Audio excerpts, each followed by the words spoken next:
Gavin paid $600 a week to sleep on the farm. He found it on a forum buried 3 pages deep in a thread about lucid dreaming. "Sleep where the veil is thinnest," the post had said.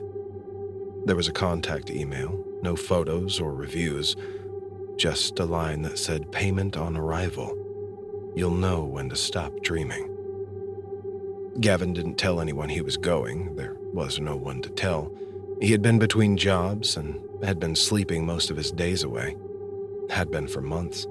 His girlfriend had left him, citing his obsession with the other side of the eyelid. Her words, not his. The farm was in western Kentucky. Acres of nothing, no animals or crops, just a long house, 2 stories with 15 rooms and blackout shutters on every window. It was dead silent, not even a road nearby. A woman named Mrs. Riling met him at the door. She looked like someone who had once been young in a violent way. Now her face held still, sharp in places where time usually softens. "We keep the silence," she said. "Once the sun sets, no voices, not until dawn." "Why?" "You are here to dream, not to speak." Gavin nodded. She showed him to a room on the 2nd floor.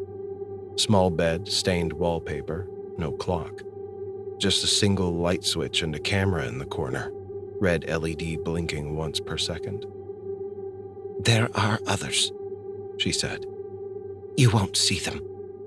Don't look." That night, Gavin lay awake too long. Not out of fear, but excitement. He wanted to dream. He wanted it so badly, but he'd been putting this off for a while. The pressure ruined it. But eventually, like falling through paper, he slipped under. He dreamed of a field, black grass, windless. Overhead, a full white moon, too low in the sky, and people standing in rows, silent, unmoving.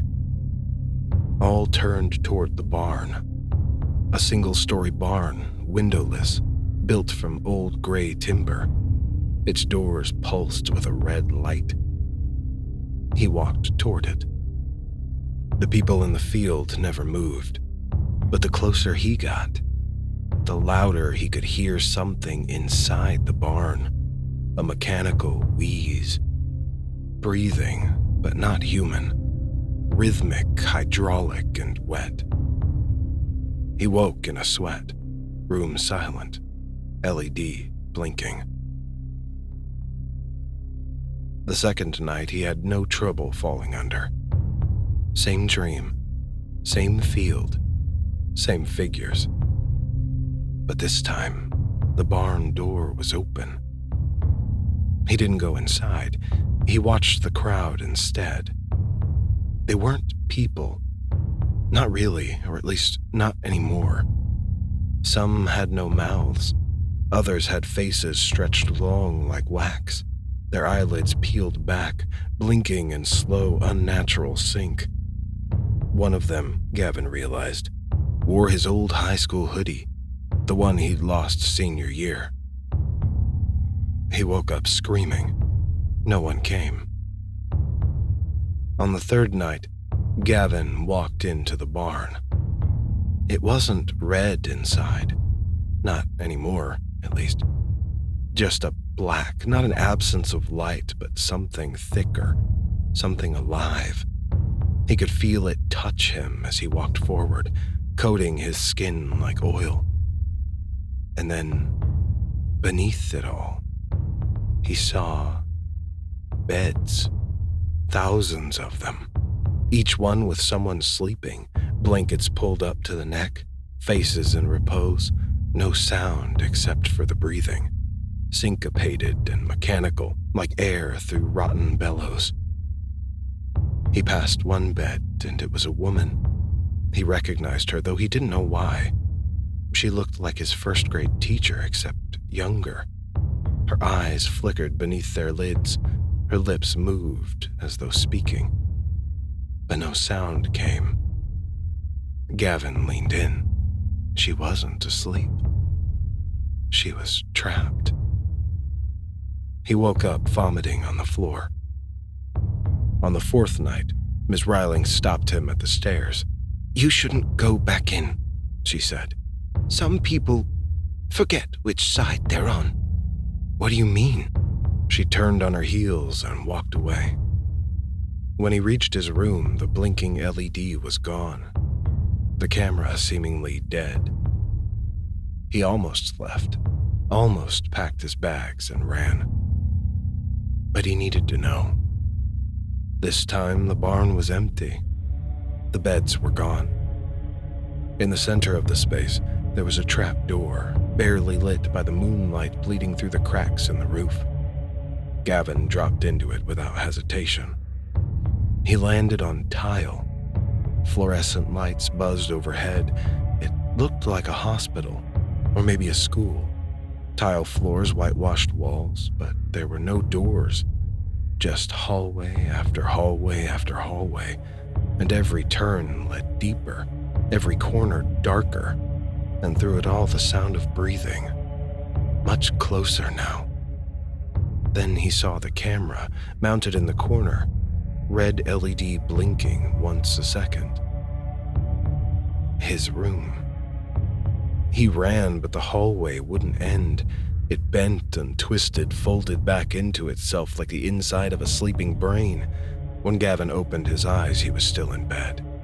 The camera light was blinking. He sat up slowly, expecting the nausea, the sweat, the pounding confusion. But he felt still, rested, too rested. He blinked and realized he couldn't hear anything. No hum, no creak of the house, not even his own breathing. He exhaled sharply to test it. No sound. He stood and turned on the light. It flicked to life with no delay. The wallpaper looked different now, cleaner, freshly hung. His duffel bag, which he'd remembered unpacking, was zipped and upright by the door. Downstairs, the house was empty.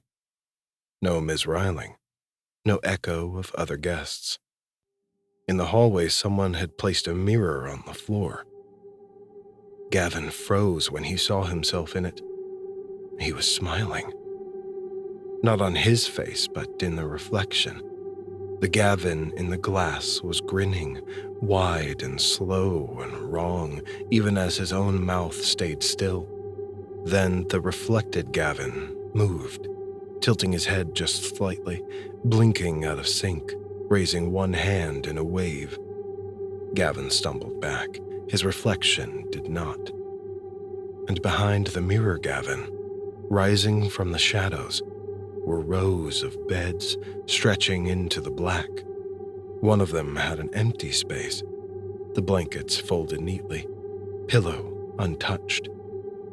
His reflection pointed toward it.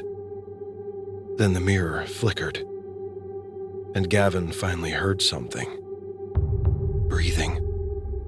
Not from his mouth, from behind the walls, behind the ceiling, from deep in the house. Thousands of people sleeping, thousands of lungs moving, all in time, all in rhythm, except his, one beat off. And somewhere beneath the floor, behind the dream, something enormous stopped breathing and turned.